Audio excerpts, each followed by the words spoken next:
Good afternoon, everyone. It is my pleasure and privilege to introduce our esteemed lecturer for today. He is a highly respected consultant and ACP geologist with an impressive career spanning more than 40 years in mineral exploration, focusing on precious and base metals. His expertise in exploration management has left a significant mark in the field. Throughout his career, he has been affiliated with renowned organizations such as RGC Limited, Newcrest Mining Limited, and Medusa Mining Limited, where his leadership and contributions have been pivotal. Beyond these roles, he serves as a chair of PMRCC and is a fellow of a prestigious Australian Institute of Mining and Metallurgy and the Society of Economic Geologists. He is also a life member of the Geological Society of the Philippines and Geological Society of Malaysia, further underscoring his influence across the geological community. He has been widely recognized for his outstanding work, including being awarded the Professional Regulation Commission's Outstanding Geologist Award in 2015. He also achieved remarkable success early in his career, placing top two in the 1977 Geologist Licensure Examination. Please join me in welcoming a true leader and an expert in the field of geology, Mr. Ciceron A. Angeles Jr. Sir, you may now take over. Yeah. Thank you for the introduction. Sorry, I'm a bit late, pero yeah, we'll make up for it. Can I now share my presentation? Yes, sir. Okay.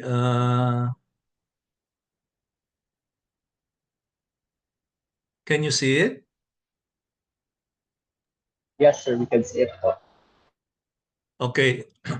All right. So I've been asked to tell you about the PMRC, which is about the 2020 edition and its draft IRR. So hindi pa final ang IRR. It's still being discussed between the Philippine Stock Exchange and the regulator, which is the Securities and Exchange Commission.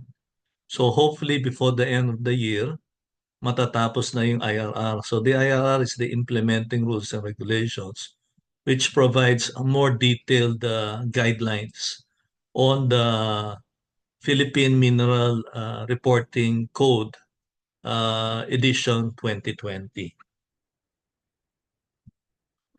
So here is the outline of my presentation.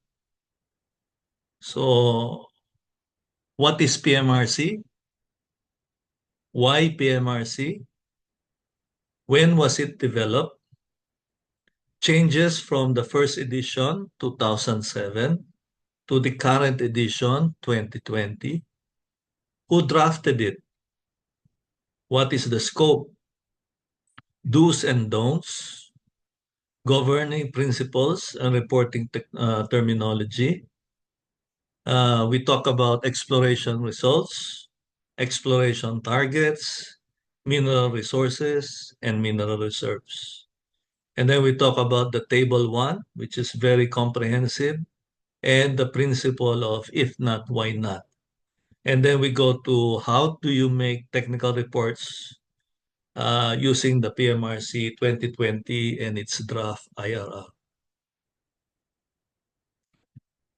The PMRC. So what is the Philippine Mineral Reporting Code? It sets out the minimum standards, recommendations, and guidelines for public reporting of three types of mineral assets: exploration results, mineral resources, and mineral reserves. So before, mineral reserves was called ore reserves, so they are synonymous. But now, because we have used the more generic term, we use mineral reserves, which I will explain later. So the PMRC standard reporting is required for all listed mining and mineral exploration companies or when applying for listing with the Philippine Stock Exchange. Why do we need a reporting standard for the mineral industry? First, to protect the investors in mineral exploration and mining.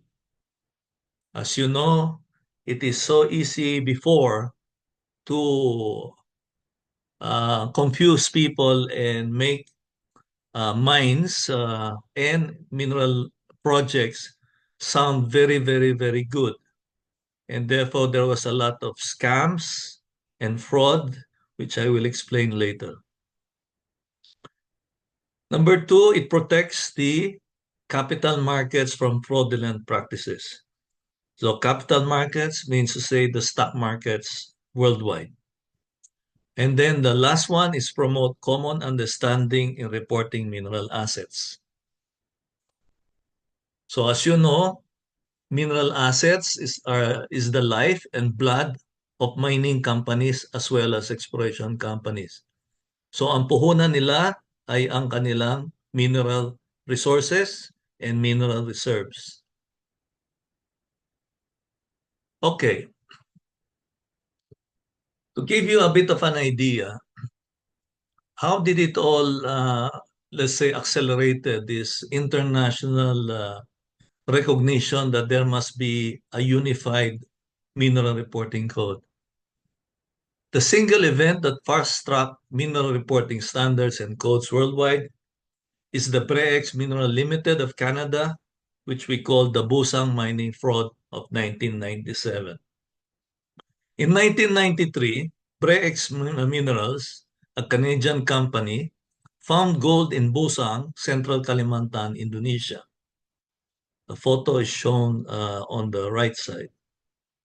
From 1993 to 1996, Bre-X produced thousands of rock samples riddled with gold.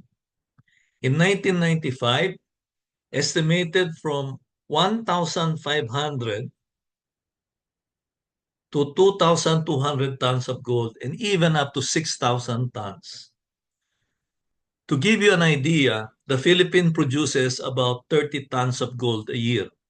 So you could just imagine what this means. A single deposit in Kalimantan was holding one of the biggest resources in the world, even higher than South Africa. Market value surged up to 6 billion Canadian dollars from a single penny stock to up to 286 Canadian dollars at the Toronto Stock Exchange. Indonesia experienced an unprecedented mineral exploration boom, infecting the whole Asian region as well as the world. Filipinos were proud. Chief geologist cum discoverer was actually a Filipino, Michael de Guzman. So what is the problem? The problem was there was no substantial gold. Thousands of rock, or what we call drill cores, were crushed to powder and systematically sprinkled with gold dust, which is called salting. De Guzman and cohorts, who are mainly Filipinos, sold off a small portion of their options for around 100 million Canadian dollars. Indonesian government stepped in 1996 and diluted Bre-X share in Busang to 45%. The rest to Freeport-McMoRan, which owns one of the biggest gold mine in the world, which is called the Grasberg in West Papua, Indonesia, and former President Suharto's associates. De Guzman allegedly committed suicide on March 19, 1997. And then Freeport-McMoRan released their findings on March 27, 1997. Walang ginto. Bre-X went bankrupt in November 1997, faced lawsuits, investors lost billions of dollars. International reputation of Filipino geologists and related professionals dropped to an all-time low.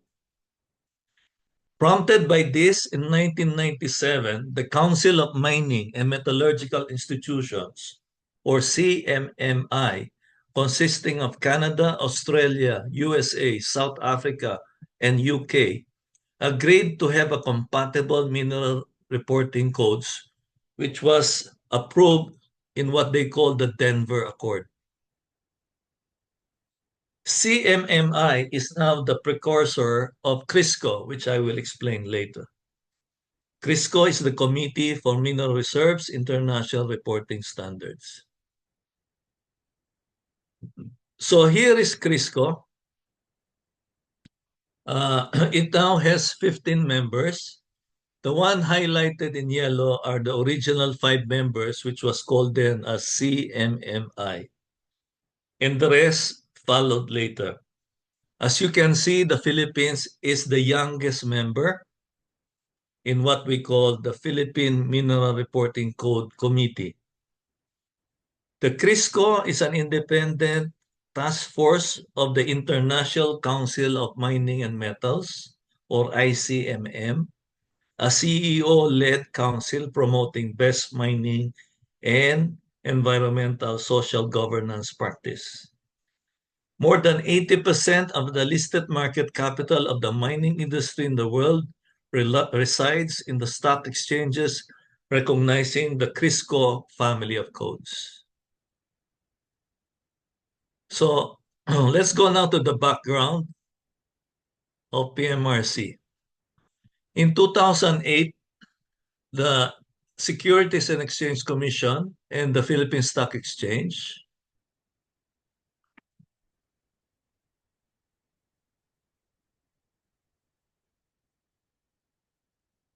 enacted PMRC 2007 and required all listed companies in the stock market to adopt it in its technical reporting for all solid minerals. In 2010, DNR MGB, in its Department Order number 2010-09, adopted PMRC 2007, making PMRC classification mandatory for all mining and exploration companies for all metallic and non-metallic minerals. In 2021, the SEC PSE adopted PMRC 2020 edition, which replaces 2007 edition. PMRC 2020, which is based on CRISCO International Template 2019, is internationally compatible with all mineral reporting codes used in foreign stock exchanges. PMRC 2020 provided a 2-year transitory period for listed companies to continue using 2007 standards up to September 2023, which is already long past. In May 2023, DNR adopted PMRC 2020 in Department Order 2023-05. Therefore, the DNR has now accepted 2020 edition. The implementing rules and regulations, or IRR, of the PMRC 2020 has been posted by the stock exchange in its website for public comments last April 12 to May 2, 2024. It is still being discussed between PSE and the SEC, and we hope that it will be approved before the end of this year. Okay, what are the general changes from the first edition, 2007, and the current edition, 2020? Number 1, competent person is now called accredited competent person, or ACP. So from CP, it's now called ACP. The reason for this is that there were many people in the Philippines complaining that does it mean that they are incompetent person if they are not accredited. So to remove all that nonsense is that we have adopted ACP. Second one is all reserve has been changed to mineral reserve. Most of the members of CRISCO uses mineral reserve. Only the United States, Australia, and a few more are still using ore reserve. The reason for this is that when we go to non-metallics, like say coal, Coal people do not like to use the word ore reserve because ore refers to metals. So it's better to call it, let's say, coal resource, and then you convert it to coal reserves. Same thing, let's say you are mining marble, then you can call it marble resource. And then if you put uh, the modifying factors, then you convert it to call it marble reserves. And then the if not, why not provisions were included. What does it mean? It means that each item in the relevant section, the checklist of assessment and reporting criteria, which is called Table 1 in 2020 edition, as well as in the 2007 edition, must be discussed. And if it's not discussed, then the ACP must explain why it has been omitted from documentation. So this means to say that 2020 edition is very strict. So unlike the 2007, which only penalized sins of omission, meaning to say, whatever you say, kung anong sinabi mo sa report, pag mali, pwede kang kasuhan. In the PMRC 2020, things that you did not say, but you are supposed to be a competent person, which may mean that you are trying to hide certain facts to the investing public, you can also be penalized. For example, let's say that a mine has arsenic and you did not mention anything about it, which has a big implication to the environment and to the community surrounding it. Then the public can complain and say why you did not say anything about the environmental mitigation of arsenic in the mine and what is being done in the processing. So you can be penalized. The company and the competent person can be penalized. So this, if not, why not, strengthens transparency and materiality concerns, including the concept of reasonable prospects for eventual economic extraction, or what we call as RPEEE in estimating mineral resources. Next general change was there was a transitory period of 2 years, but that is now finished because it ended last September 2023. Now, what are the specific changes? One, the 2020 edition has adopted all the 16 standard definition of CRISCO. What are these? Examples of these are the definition of ACP, exploration targets, exploration results, mineral resource, mineral reserves, pre-feasibility study, feasibility study, etc. And then expansion of the checklist of assessment and reporting criteria, or Table 1, in preparing for a technical public report. So in 2007 edition, Table 1 consisted only of about 10 A4 size paper. The 2020 Table 1 consists of more than 20 A3 size paper. And in that, if not, why not provision must also be complied. Next one is that there was an introduction of the concept of exploration targets, which was also already in the IRR of the 2007 edition, but now it is really in the code itself, which I will explain later. And then introduction of technical studies. So in 2007 edition, only pre-feasibility study was defined. Now it defines everything from the uh, early scoping to pre-feasibility and to feasibility studies. Other specific changes, prohibition of reporting of inside situ or in-ground valuations.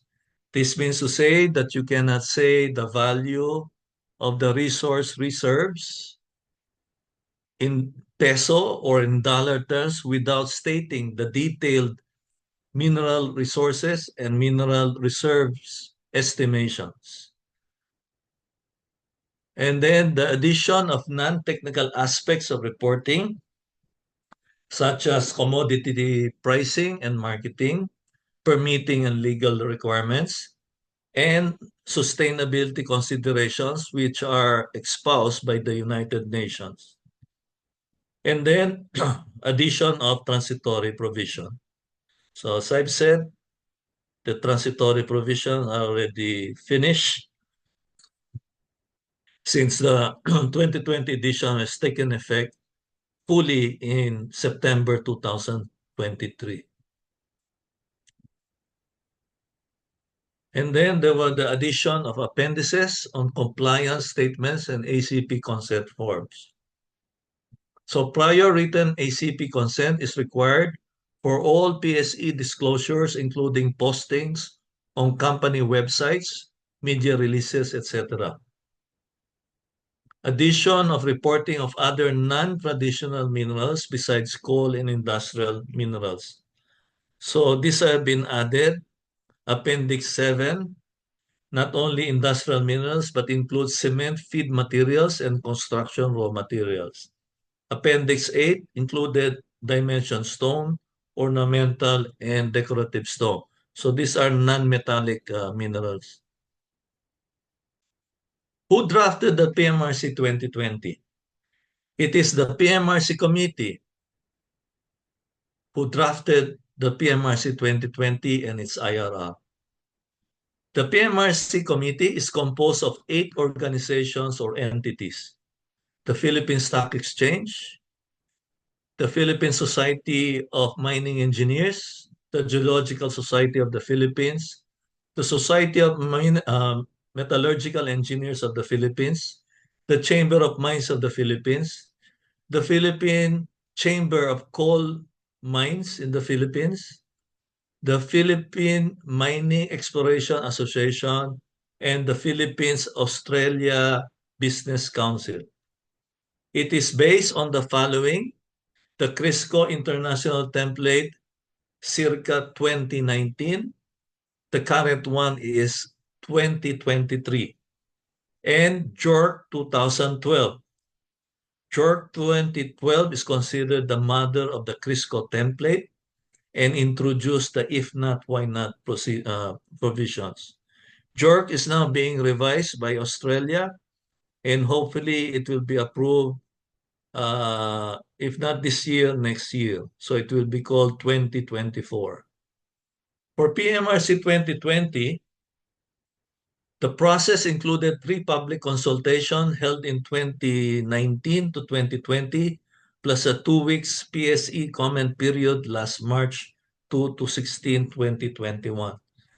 For the IRR, a 3 weeks PSE comment period was undertaken from April 12 to May 2, 2024, and it's hoped that it will be approved by the SEC before the end of the year. So what is the scope of the PMRC 2020? PMRC 2020 applies to all solid mineral raw materials for which public reporting of exploration results, mineral resources, and mineral reserves is required by any relevant regulatory authority. The definition of mineral is broad, and therefore PMRC is applicable only to a diverse range of commodities, including metalliferous minerals, mineralized field,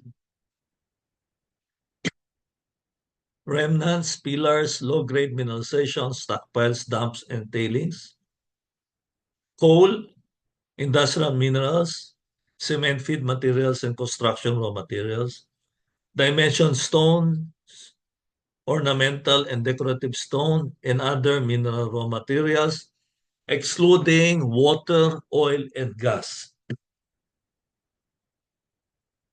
So if later, let's say, uranium will be found and mined in the Philippines, then because it is a solid rock, that is being mined, then it will be included in the PMRC 2020.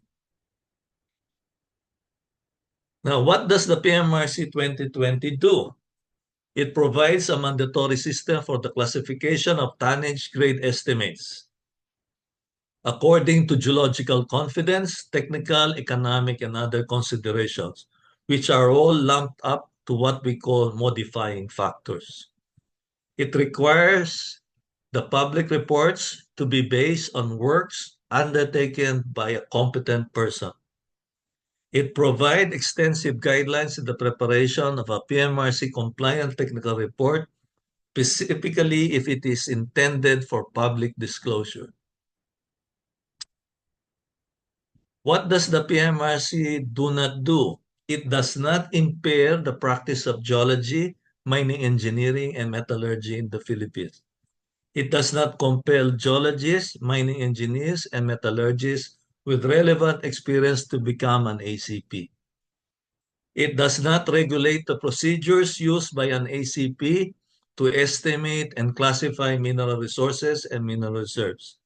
It does not regulate a company's internal classification or reporting system. It does not deal with breaches of the PMRC rules and regulation.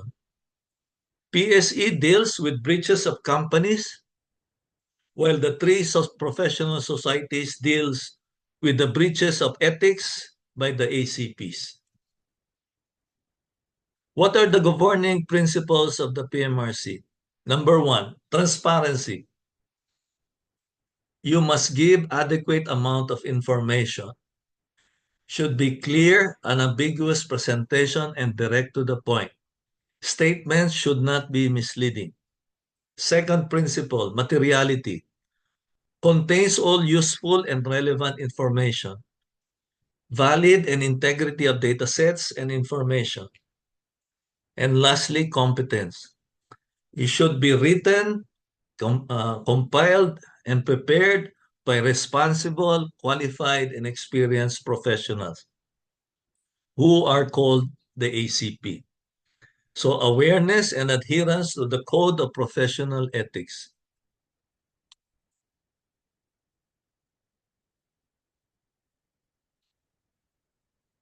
Competence and responsibility. The ACP compliant report is done by an ACP who must be an active member or fellow of the three professional societies as included in or of a recognized professional organization or RPO as included in a list promulgated by the three societies through the PMRC committee. These professional organizations have enforceable disciplinary processes, including the powers to suspend or expel a member. Therefore, a recalcitrant ACP who is removed as a member of any of the three societies could no longer write a PMRC report. A PMRC compliant report requires an ACP who must be the one to prepare or at least to supervise the preparation of the report. The ACP must be a duly PRC licensed mining engineer, geologist, or metallurgical engineer with sufficient knowledge and experience in the field of expertise. An ACP must have a minimum relevant 5 years experience in the field of expertise. Site inspection is required for validation of information. Knowledge and experience. An ACP must have the knowledge and a minimum of 5 years relevant experience to the style of mineralization and type of mineral deposits and to the activity being undertaken.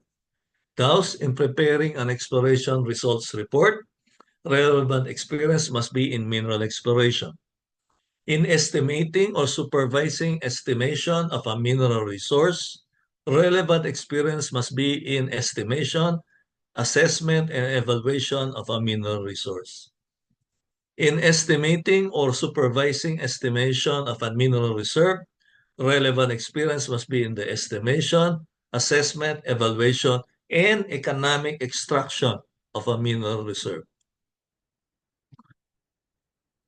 So it shows that the ACP geologist is the one really very much involved in the PMRC 2020 because it takes care of exploration results, exploration targets, and mineral resources.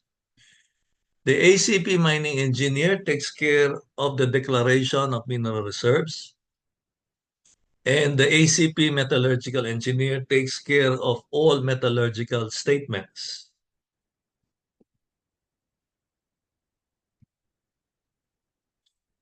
Currently, this is the number of accredited active ACPs.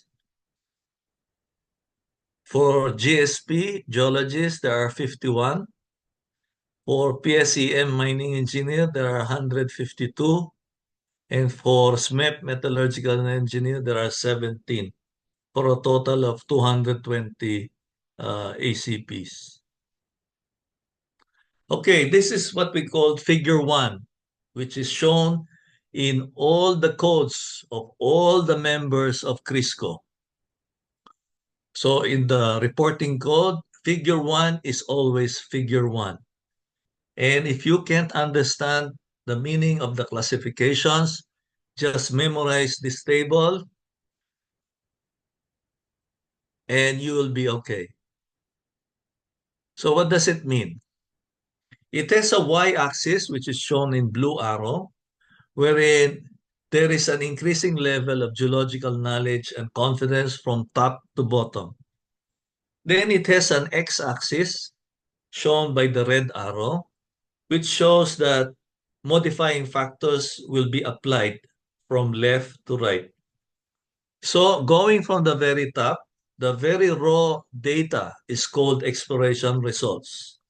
So this can be geological mapping, geochemical results, geophysical results, drilling results, trenching, etc., even remote sensing. So they do not mean anything with respect to be able to quantify the tonnage and grade of a deposit. Once you have enough data, which is generally by drilling, then you get to the category what we call mineral resources.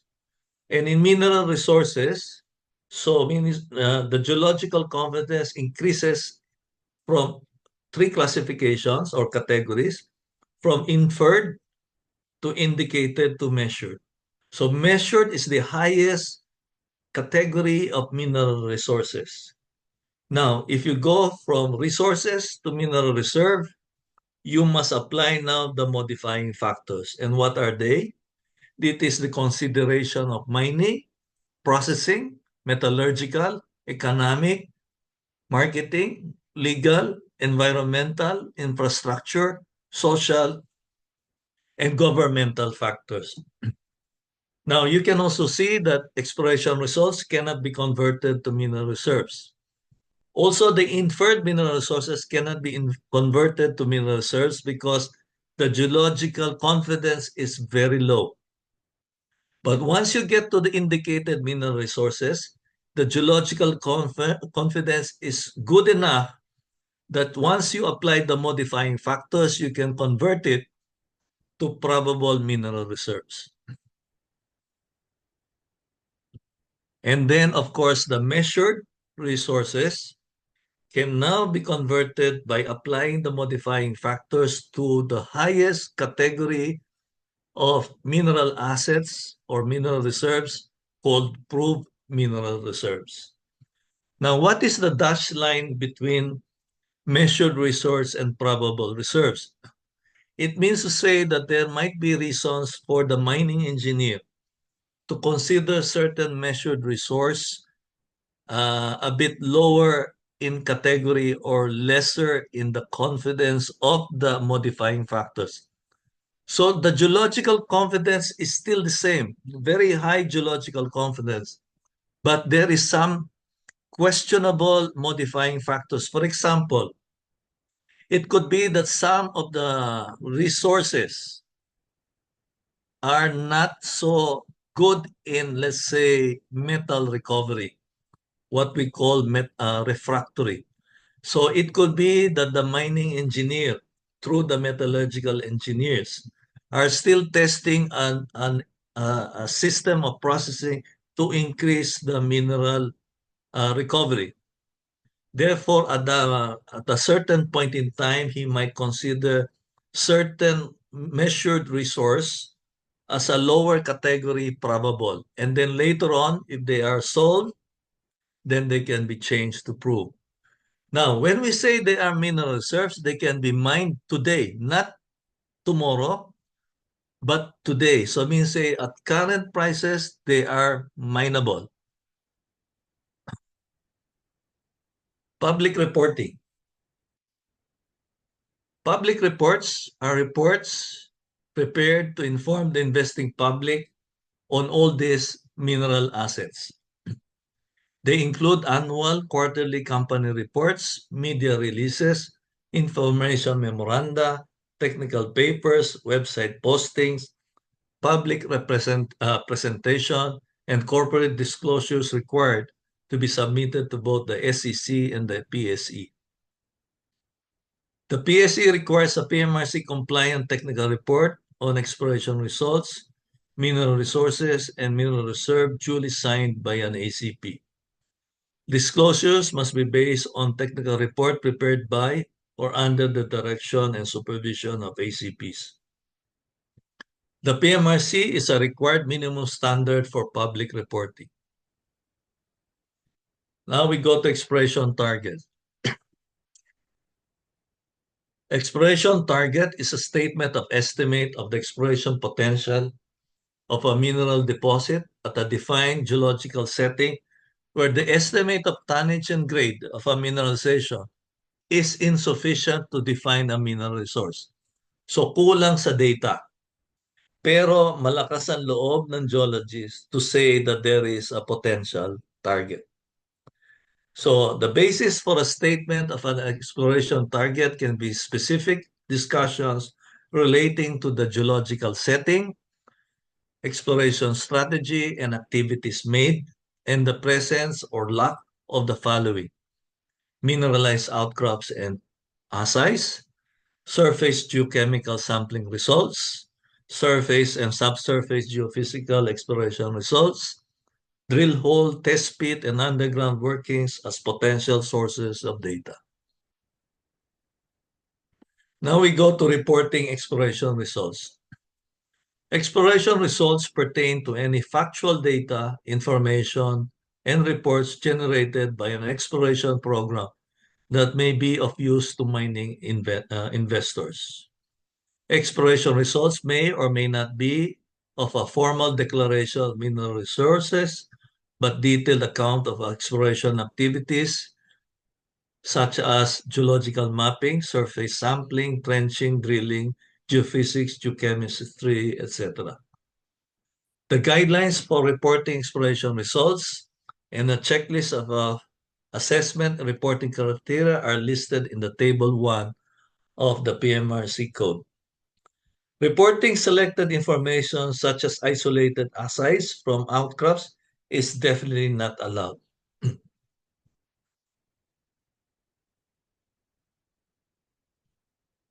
Okay, reporting of grade and tonnage of conceptual targets without qualifying statements are misleading and definitely not allowed. Now we go to the reporting of mineral resources. Measured mineral resources, so there are three categories. From highest confidence to lowest confidence, they are measured, indicated, and inferred.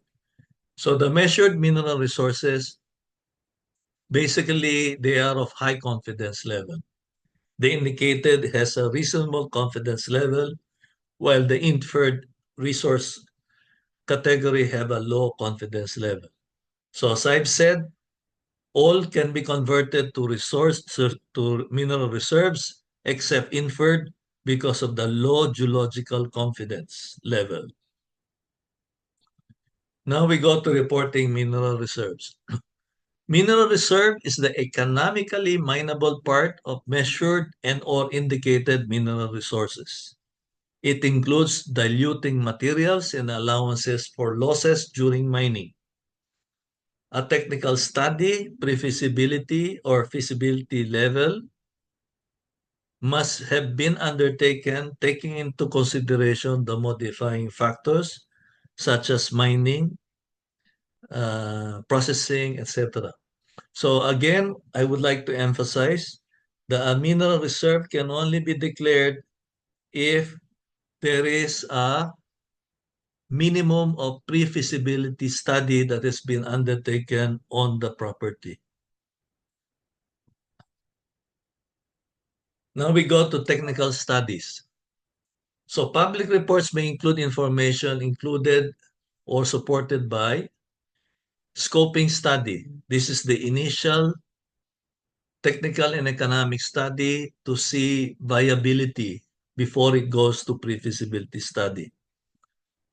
Pre-feasibility study is an in-depth study of technical and economic viability of a mineral project with consideration to preferred mining and mineral processing methods and an advanced assessment of modifying factors that would justify an upgrade of a mineral resource to a mineral reserve. Feasibility study is a comprehensive or full-blown technical and economic study of the development options of a mineral property. Okay, compliant reporting. Mineral resource and mineral reserve estimation are not precise calculations. Therefore, they should not be called calculation. They are estimation. It is dependent on the interpretation of limited various information and level of uncertainties. So reporting of tonnage grade figures, for non-metallics, we call them quantity and quality figures, should reflect the relative uncertainty of the estimate by rounding off of the numbers to appropriate significant figures. In the case of inferred mineral resources, only the term approximately should be used. To emphasize the imprecise nature of a mineral resource and mineral reserve, the final result should always be referred to as an estimate and not as a calculation. Therefore, when you see, let's say, tonnages, you should not see tonnages which are, let's say, up to 1 ton. They should be estimated to, let's say, tens of tons, hundreds of thousands of tons, or million of tons, depending on the size of the deposit. So should not be using decimals. So when you use decimal, you say that you have used a calculator and you have put them there. You should make an estimation. So when you round them off to significant figures. So what is Table 1? Table 1 is the checklist of assessment and reporting criteria.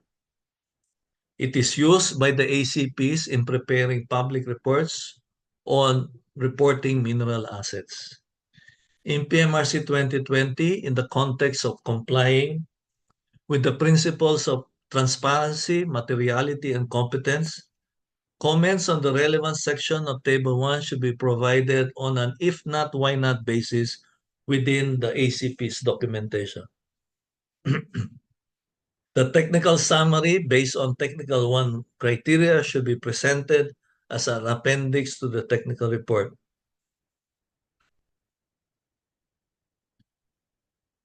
Now we go to the draft IRR of the PMRC 2020. Here is a table of contents. And you can see, let's say, a forward, applicability, Section 3, glossary of terms and acronyms. 4, it discuss public reports.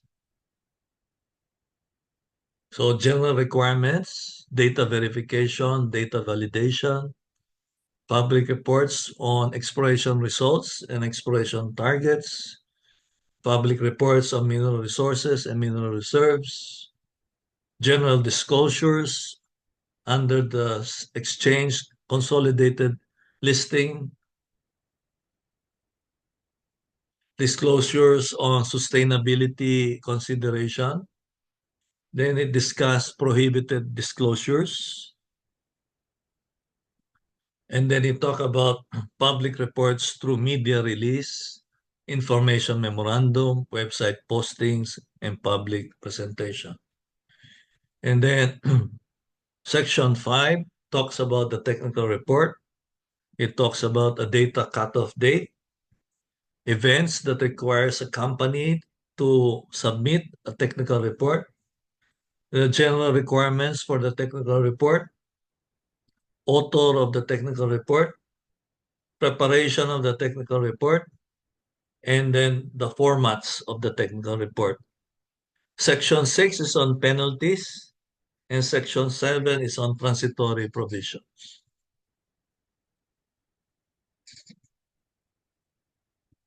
So the PMRC 2020 and its IR shall apply to the following listed companies and those applying for listing in the stock exchange.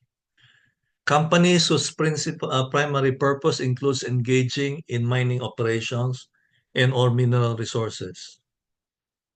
Number 2, companies classified under the mining industry. Number 3, listed companies with an equity or participating interest in companies or partnerships regularly engaged in mining operations or mineral exploration, the cost of investment of which is at least 10% of the book value of the listed investor company. Number 4, holding companies listed with the exchange with unlisted subsidiaries that is or are under the mining industry. Number 5, a listed company or a listing applicant subsidiary which falls under any of the categories above, whether or not subsidiary is listed or is applying for listing. And last one is that any other companies as may be determined by the stock exchange to ensure full, fair, and accurate disclosures of material information. Now, to give you an idea, in the previous 2007 edition,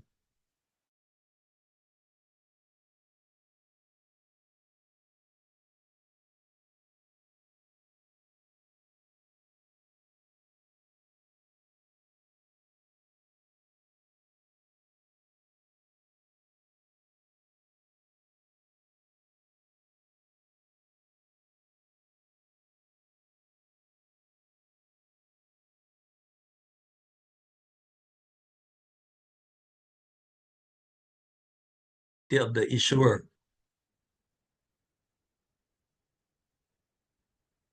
So the issuer is the company acting through its board of directors.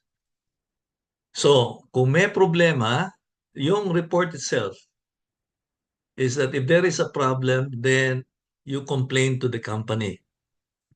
Now, all such technical information issued by the issuer in a technical report should be based on the information prepared by or under the supervision of ACPs on an if not, why not basis. So it has to be that a mining company cannot state any technical report without basing it on what the ACP has written a report on. So here are the requirements, which is too detailed, but anyway, it shows that you really have to say the name of the ACP. So dati hindi sinasabi, so nakakalusot. Nakalagay lang sa pangalan ng kumpanya. So kapag may kaso, walang kaso yung ACP. So now, you can report the ACP if he has been fraudulent. Okay, what are the prohibited disclosures? Tonnage, grade, or quality of a mineral or contained metal in the deposit, not categorized according to PMRC categories. For example, a company talks about, let's say, geological resources. There is no such term as geological resources. You have to say that it is mineral resources and whether they are inferred, indicated, or measured. And then you cannot say, let's say a mining engineer will say, mineable reserves. There is no such term as mineable reserves. You have to state it as a mineral reserve, which is either under the probable or proved reserves. Second, economic feasibility study that include or refer to an inferred mineral resource category level only. So this is prohibited. You cannot make an economic feasibility study that includes an inferred mineral resources because it is of low geological confidence.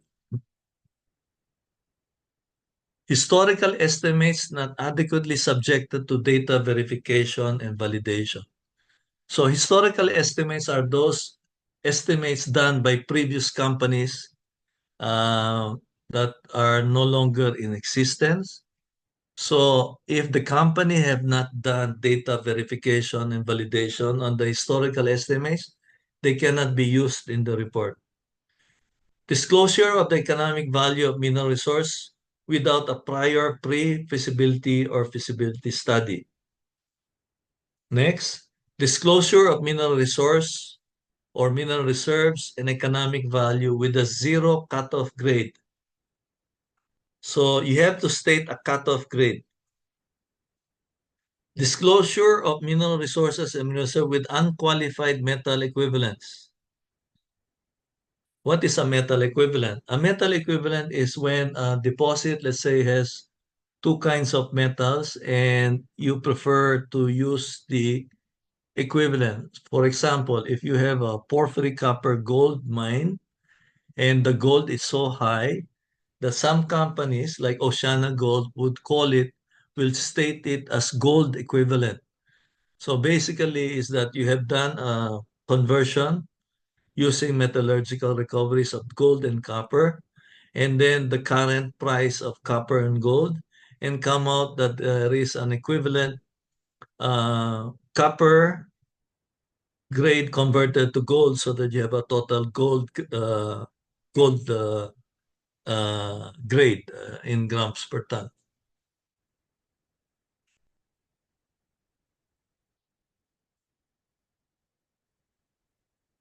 So these are all details.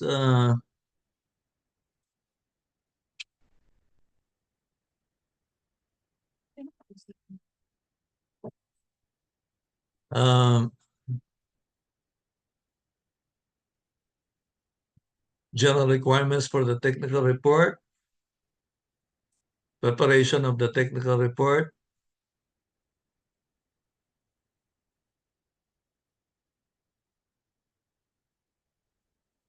format of the report, appendices for the report,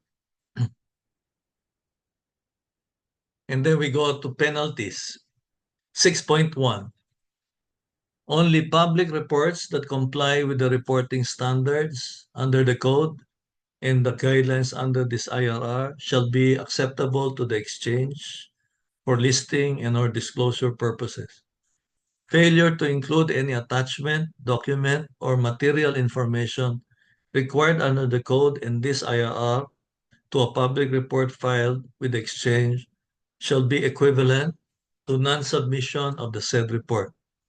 Any violation of the listing and disclosure requirement applicable to the company issuer shall merit the imposition of applicable penalties under the exchange consolidated listing and disclosure rules as amended.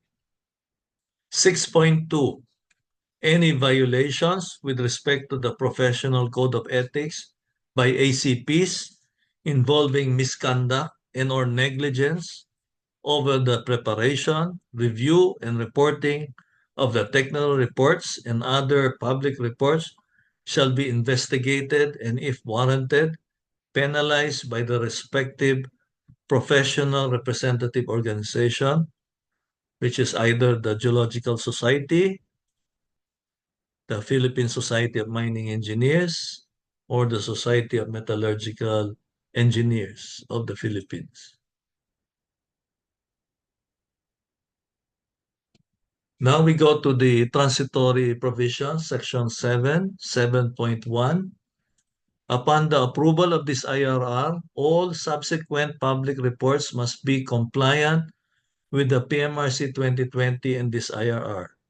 Further, all covered entities are required to provide technical reports on exploration results, exploration targets, mineral resources, mineral reserves, and metallurgical assessment and design to the exchange relevant to their mineral properties within 2 years from the date of the approval of this IRR. So the IRR has not yet been approved, and therefore there is still no deadline for this. 7.2. The 2-year transitory period under Section 7.1 above, however, does not apply to companies with capital raising activities through the PSE. For these companies, the technical reports that are fully compliant with the provisions of this IRR must be immediately submitted to the exchange upon filing of the relevant listing application. Section 7.3. Applicant companies intending to apply for listing with the exchange prior to the approval of this IRR are highly encouraged to submit the technical reports prepared in accordance with the PMRC 2020, the draft of this IRR, and its TR forms posted in the exchange website. 7.4.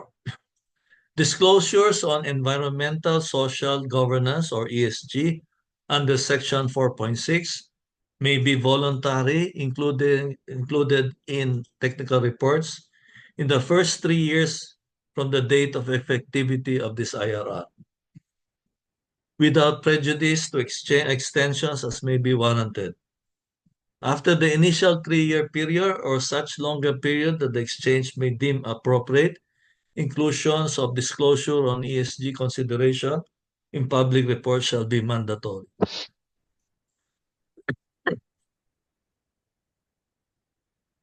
Okay, this is just to show you what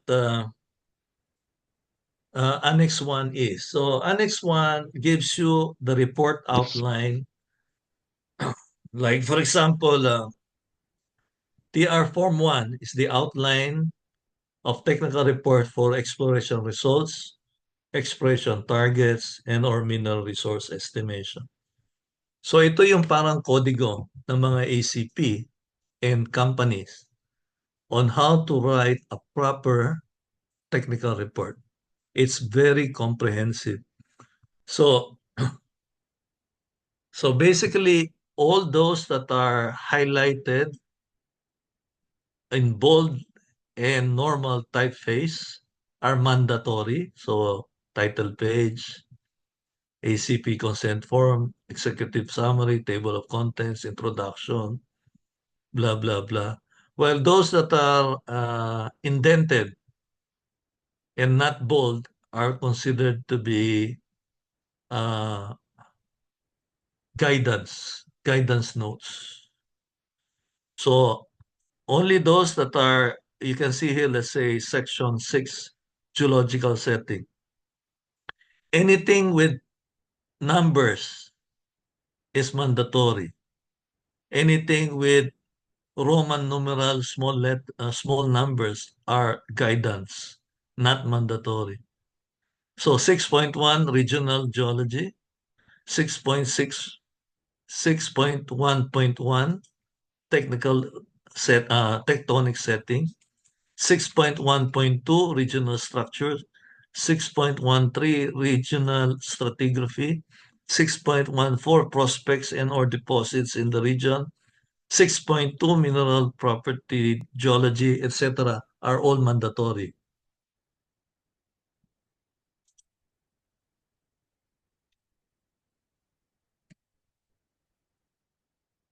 And then it ends with the section 13, references, then the appendices, etc. Appendix 1 and Appendix 2 are mandatory. So Appendix 1 is comments on the PMRC 2020 Table 1 assessment and reporting criteria. Appendix 2 is the list of acronyms used in the report, because there will be hundreds of acronyms used in a report.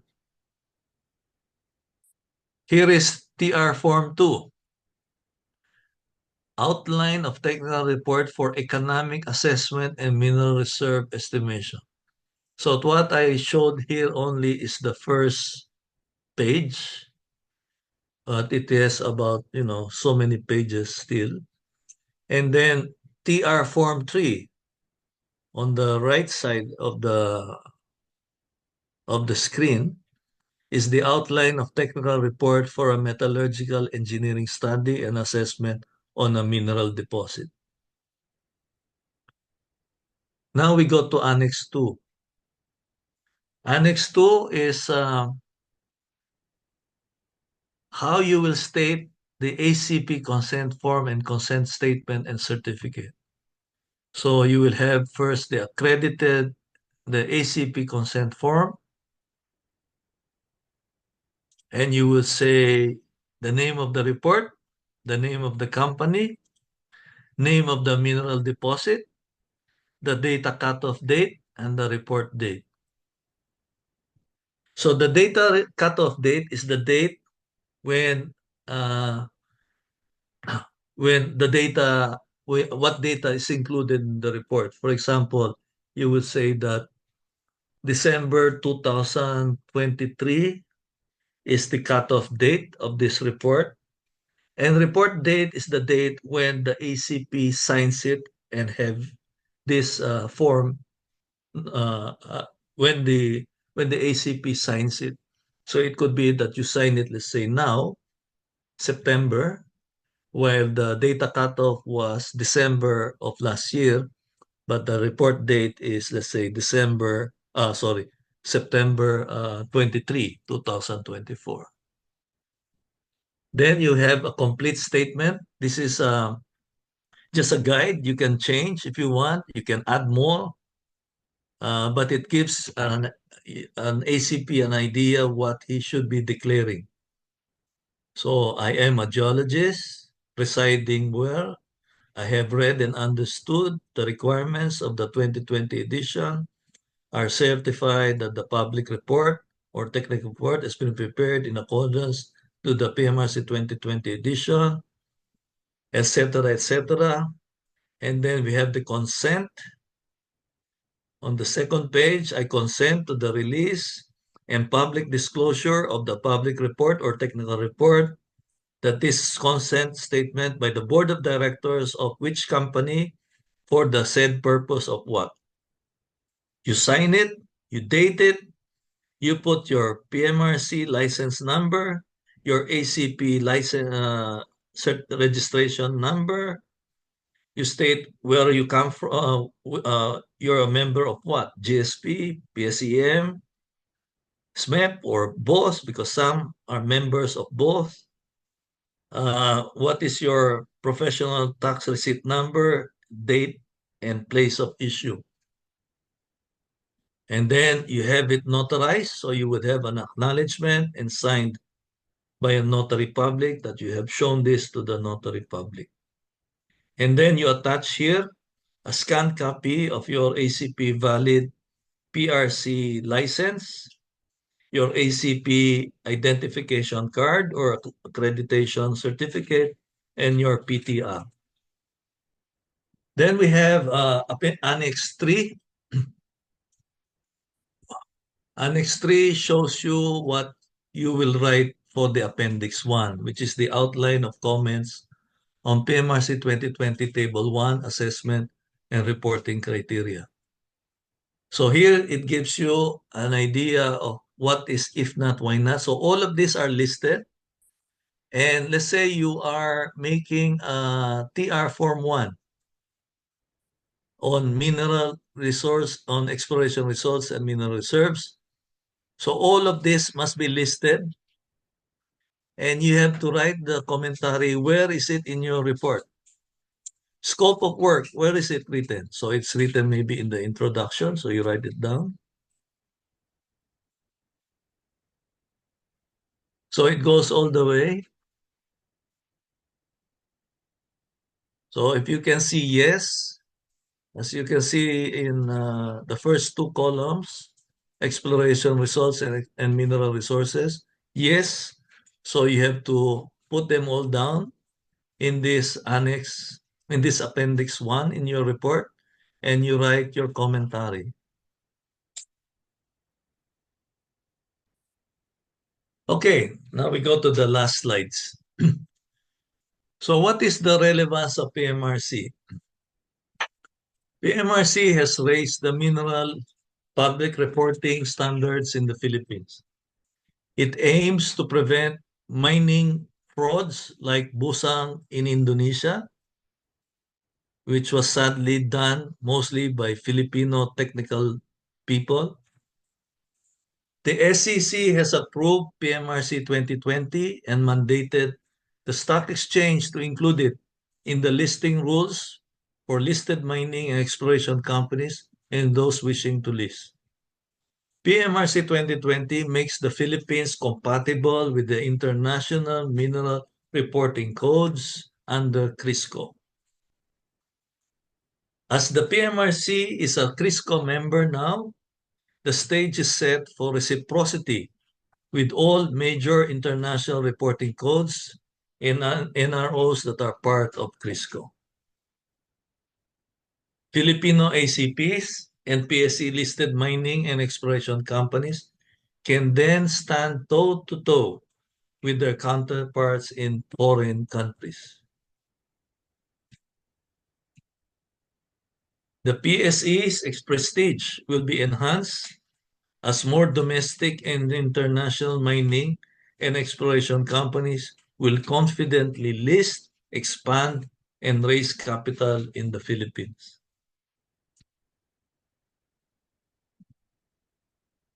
With the government trust on ESG, it is an auspicious moment that the PMRC 2020 is in place to ensure transparent, material, and competent reporting. It includes sustainability considerations, which tackles environmental, social, and health and safety impacts that are expected during development, operation, and after closure. PMRC 2020 protects not only the mining investors, but all stakeholders, including NGOs. Thank you very much. That ends my presentation. This one I will provide to your society so that it can be disseminated because it is the wish of the PMRC committee to help all stakeholders understand the PMRC. Thank you very much. Hi, good afternoon, sir. There are questions posted po galing sa mga reviewee. Ita-type ko lang po dito po. Sige.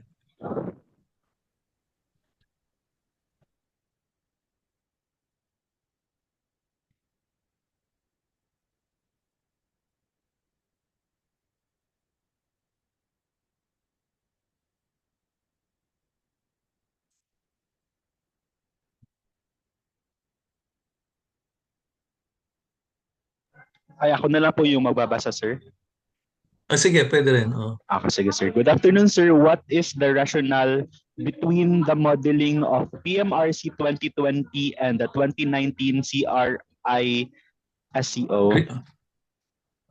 Oh, yeah. Okay. Because when we were applying to become a member of CRISCO and we were upgrading the PMRC 2007, the current template of CRISCO was 2019. So meaning to say, we can only become a member of CRISCO if we are compliant with their template. The template is like the code, except that it is more of a guidance because each country or region needs to put their own specific uh, differences. Tulad na, for example, ang gamit natin ay accredited competent person, habang yung ibang countries they use qualified person or competent person. The other thing is the Philippines have professional laws, and therefore geologists cannot declare mineral reserves because we don't have that in our curriculum. The about economics. While in other countries, as long as you have a certain uh, experience, let's say you became a mine manager, even if you're just a geologist, and you think that you are competent and can be questioned by peers, then a geologist can prepare mineral reserves declaration. Pero sa atin sa Pilipinas, may mga batas sa profession. So you have to be a licensed mining engineer before you can make economic evaluation of a mineral property. So again, now this year, CRISCO has updated their template 2019 to 2023. So any new applicant to CRISCO must comply with template 2023. And then it encourages all members, including the Philippines, to upgrade the National Reporting Code to template 2023. There is no deadline, but they encourage you, the country, to upgrade. For example, they have put more details into ESG, etc. I hope nasagot yun. Another question pa po, sir. Sir, do we need to have the deposit to be classified as proved before ma-mine? Or pwede pong kahit probable pa lang, pwede na pong ma-mine? Yes, probable pwede na. So basta reserved na siya, means say that it has gone through a minimum of pre-feasibility study. Pag pre-feasibility study, ang kapal na ng dokumento. Yung mga engineering designs will be hundreds to thousands already. You will have maybe about if you print them out, your pre-feasibility study will be maybe about 1,000 pages with illustrations. So, kahit probable ka, they are reserves. They can be mined today.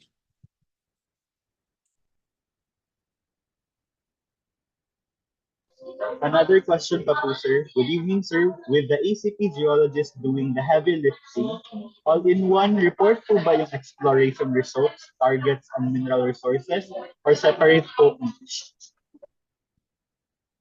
It depends on your client. If I got the question correctly. So let's say, usually naman, a company has exploration results. And usually, you will just show it as sa website mo. And therefore, the website, before the company releases it, must be evaluated by an ACP kung tama yung mga sinasabi. For example, bawal yung magsabi ng maximum grade. So for example, sabihin mo, I have a drill hole, 100-meter intersection, has a maximum of 10% copper. No, an ACP should say what is the range or what is the average grade. Because we don't want people buying the shares based on haka-haka. So we use averages in reports, and we don't exclude disappointing results. So hindi pwede lahat ng magagandang results ang nilalagay mo sa report. Hindi pwede. Ibig sabihin, gusto mong ibenta talaga yung share of stock. Gusto mong tumaas yung share of stock na hindi mo sinasabi ang mga mga hindi magandang mga results. So you have to show, sabi nga, warts and all.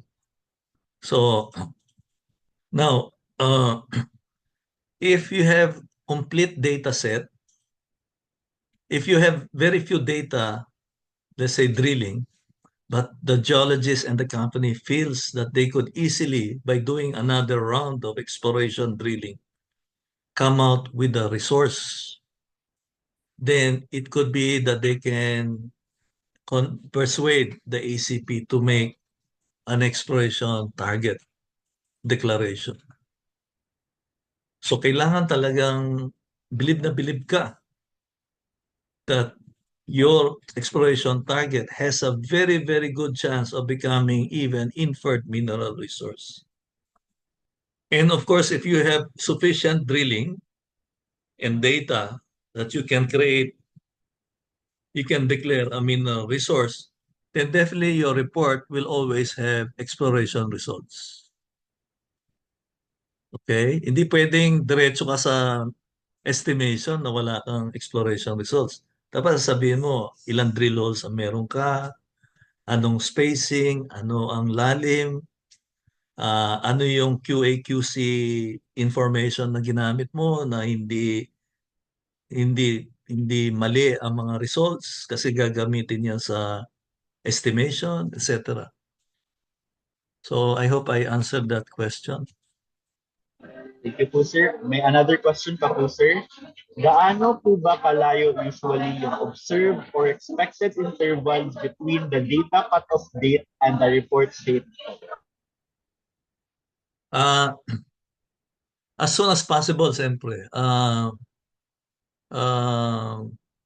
The reason why there was a data cutoff date was, for example, if you are applying for an initial public offering, yung unang salya mo, you are trying to get into the stock exchange. You have to use data that is not older than, I think, 15 months. Oh, parang 15 months. I have to check that. It has to be not older than 15 or 18 months. 18 months yata. 1.5 year. So basically is that you don't want them to na lumang-luma yung data.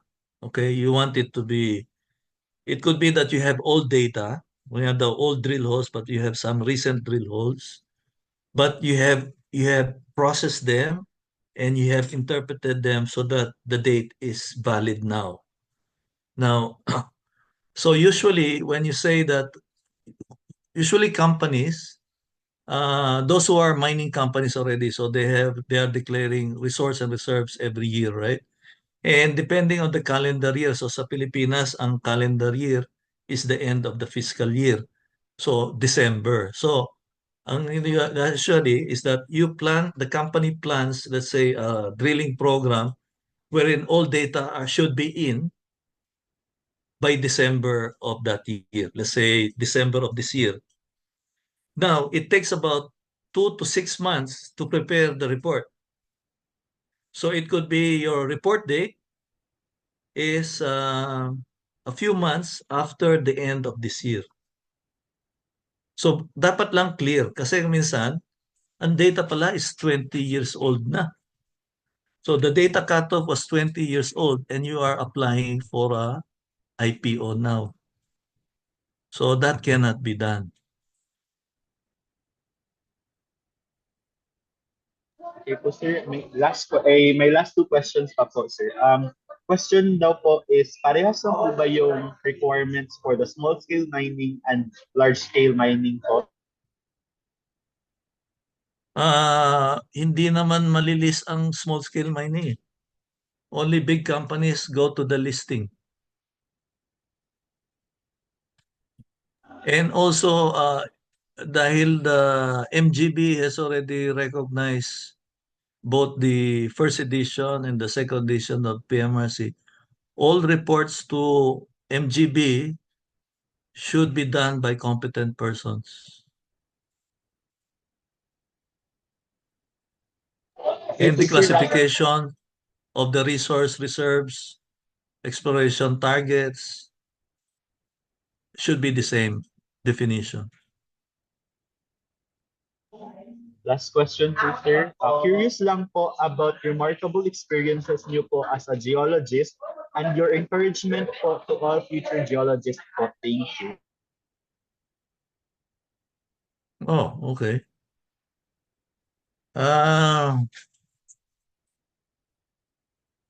I think for young geologists, it's really, you have to be scientists muna before managers. So you hone your skills on observations. Of course, you read a lot. So you have to do, let's say in the mineral industry, yung mineral identification, rock identification, stratigraphy, structural, some economic studies, kung pwedeng may konti kang statistical knowledge because you have to use it at one point in time. And if you are really into the mining or mineral exploration industry, better that you go to the field more often. Of course, computers are very important, but you have to go out and look at the rocks.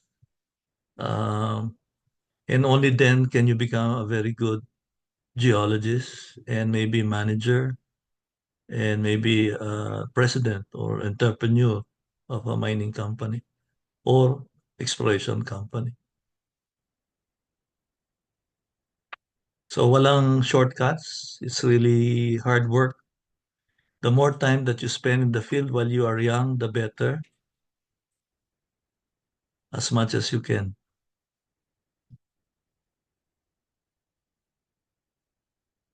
Okay, I guess that's it. So, sir, thank you so much, sir, for your presence here and for teaching these young geologists in the future, po, sir. And thank you for all the reviewees who attended this meeting. Before anything else, I would like to present to you, sir, this certificate. Certificate of appreciation is given to Ciceron A. Angeles Jr. for guiding the reviewees in preparing for the board examination and sharing his invaluable insights and expertise as a lecturer on Philippine Mineral Reporting Code during the Show Geology Board Review 2024 on the 23rd of September 2024. Signed, May R. Impena, Sub President. Thank you.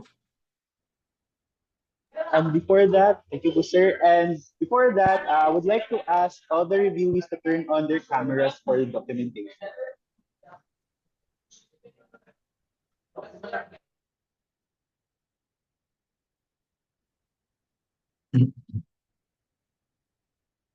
Good luck pala sa board exam, ha?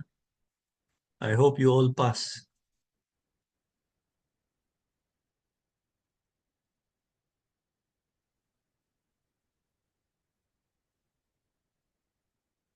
One, two, three. One, two, three.